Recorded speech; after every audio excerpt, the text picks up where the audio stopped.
you ever speak to me like that again, better be wearing a cup. Baby steps. One break, I'm in up. Okay, Brent, let's everybody take your positions, please.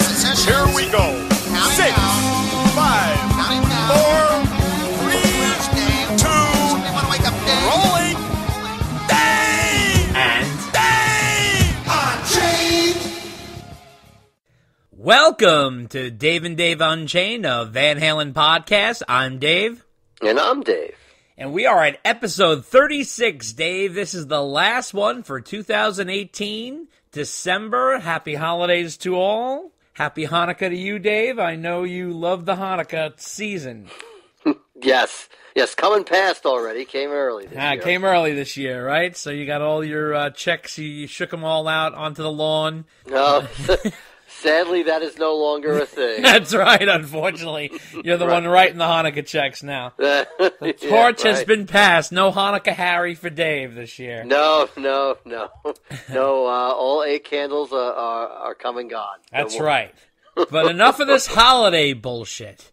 We got business to discuss. Bah humbug. That's right. We got to go right into Van Halen news because, let's be honest, shit went down. Yeah, right. Ending the year with a bang. Well, I don't know. It was a lot of little, like in typical Van Halen fashion. Well, it was a lot of noise. A lot of noise. Cryptic noise, as I like to call it. Yeah, yes, cryptic noise. So we're going to go right into it because we got lots of fat to chew. So just to start off, we have Mitch LaFon, a fellow podcaster. We have talked about him before. He runs a podcast called Rock Talk. He tweeted out a black and white photo of Ed, Al, and Wolf. And he writes nothing but 2019 on it. Again, a cryptic message. Then people started making all kinds of comments. And then, he came back with a comment saying, when spring rolls around, could all the naysayers please return and apologize? Fair is fair, right? So he was inferring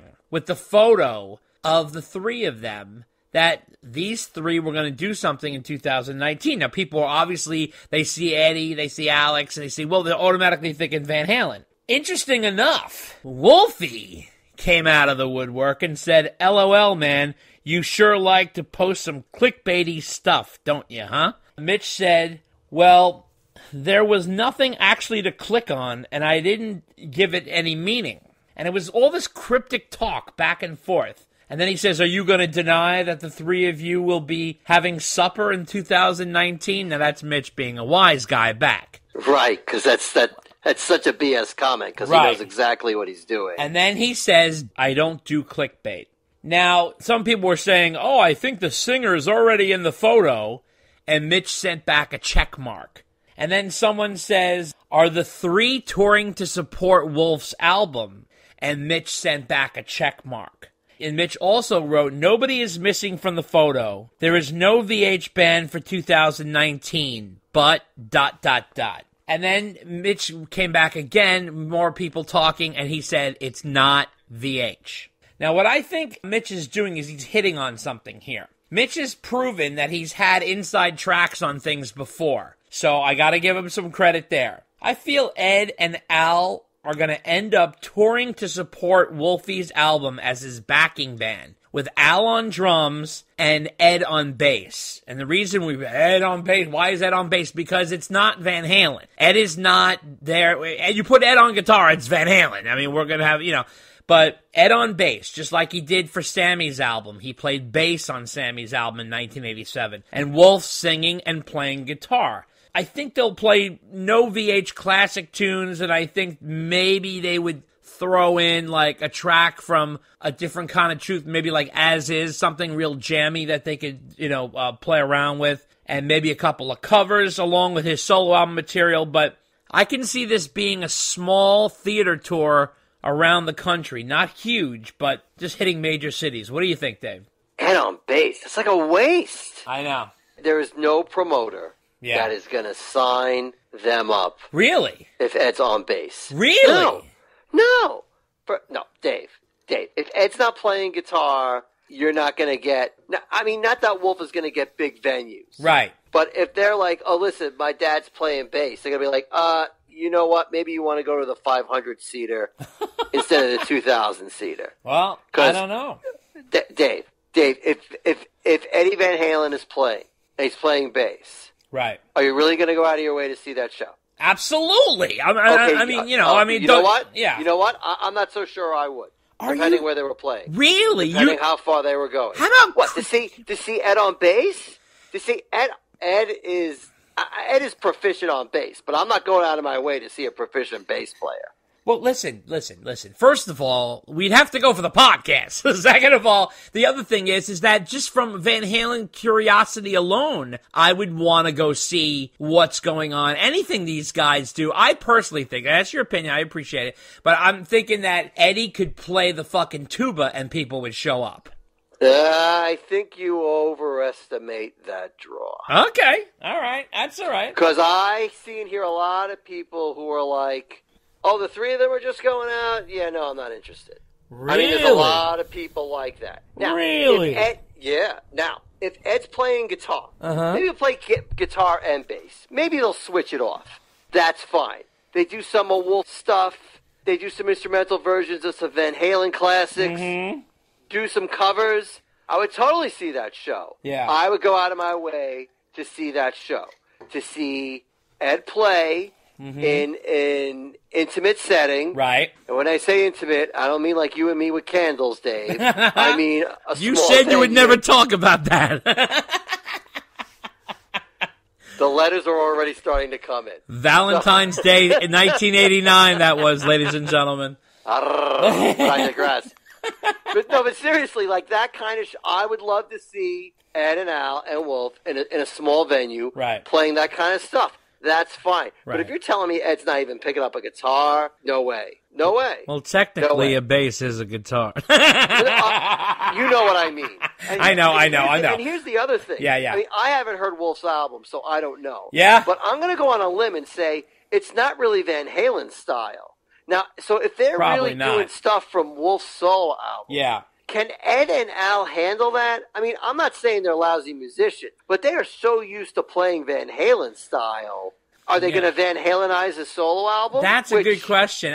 Which would be interesting, quite frankly. Yeah, but you know, I mean, look, just from what I'm getting, this is the little push they're going to give him without really getting too involved. That's what it seems like to me. I mean, in that sense, I just feel like that's the little push because having Ed and Al on the tour is definitely going to draw people, but if you give Wolf the spotlight, give him the mic, give him the guitar, and they hang back, look, I would go regardless. I would go if Wolf was on his own without Ed and Al, but I'm just saying, I think that there is a musical chemistry between the three of them that I think would be strong enough to put on an interesting show in a smaller venue. I think that has merit, and I think that the Van Halen fans are so hungry that they would go. I wouldn't be surprised if it would be hard to get tickets to. It depends on the size of the venue. Yeah, let's say if we're talking about New York, the Beacon Theater. You know, I don't know how hard it would be to get tickets. I think, I don't know. I really just don't know the appetite for people to see Van Halen without a singer playing Wolf solo stuff, which we haven't heard yet. Yeah. I mean, I don't know. I mean, Dave, if you're a promoter. Yeah. What kind of dice are you going to roll on that? Well, wait a second. Let's talk for a minute, okay? Remember, promoters do deals. So maybe a promoter says, all right, we'll do a 20-date run with Wolf, and you give me a few Van Halen stadium shows. You know, you never know what, it could be a package deal. You never know. Oh, no, it could be. Yeah, sure. Yeah. Right. So maybe, because, and we're going to talk about that in a few We'll minutes. They'll get in that.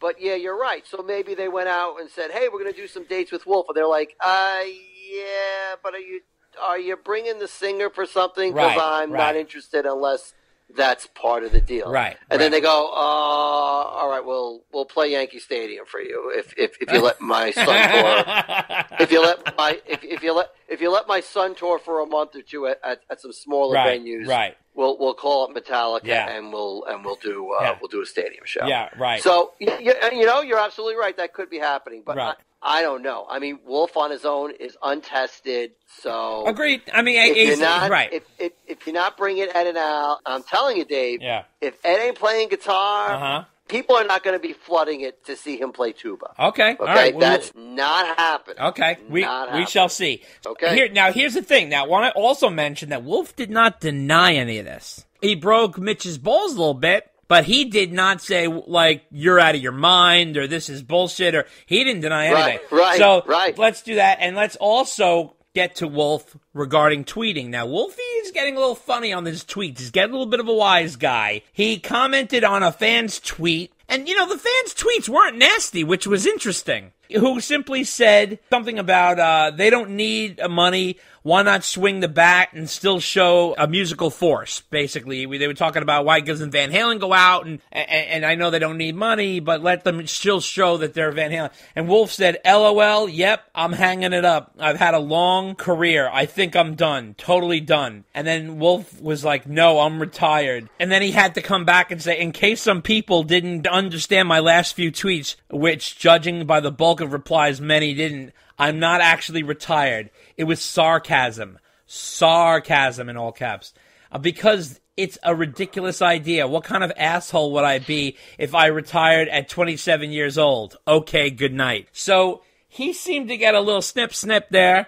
And, I mean, Wolf, listen, these people simply want to hear your solo album, which you've been sitting on for almost half a year. And, they are called fans. They like to hear music. They like to go to shows. They like to support the bands they love. So, take it from a good standpoint. People want to hear your solo album. People want you to release it. I really think that he needs to loosen up a little bit. What do you think, Dave? Yeah, he's coming across as snarky, and it's not helping him at all. Yeah. So, there's lots of haters. Yeah.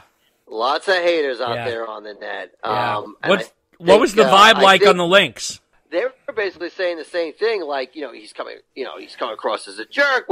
He's got to lighten up because, there's all sorts of people on there. I think, Ed, I think I'd said once, the internet has turned into people's excuse to bitch. Right. Yeah.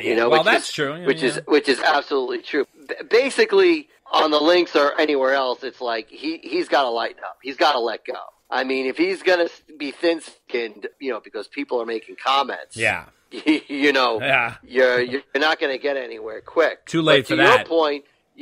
Like to your point, if you don't want people to make snide comments like, are you going to come out with your album soon, then update people and let them know. I mean, please don't subscribe to your father's and your uncle's way of doing things, which is radio silence. Right. I mean, he did let us know the album's done, but, is it coming out next year? Are you looking for a record company? Are you planning on touring? Yeah. I mean, I'm not saying commit to anything you can't commit to because the ink hasn't dried yet, but keep in contact. Throw us a bone. I mean, like it or not, that's the expectation these days. The expectation for communication in a social media society is a lot more than it was 15, 20 years ago. Right. That's so true. You got to play that game. And I mean, he should know that. He's 27. That's He's right. Part of that generation. That's right. Well, there is another man who broke monstrous news, and it wasn't Sammy Hagar. Sammy's home cooking flapjacks.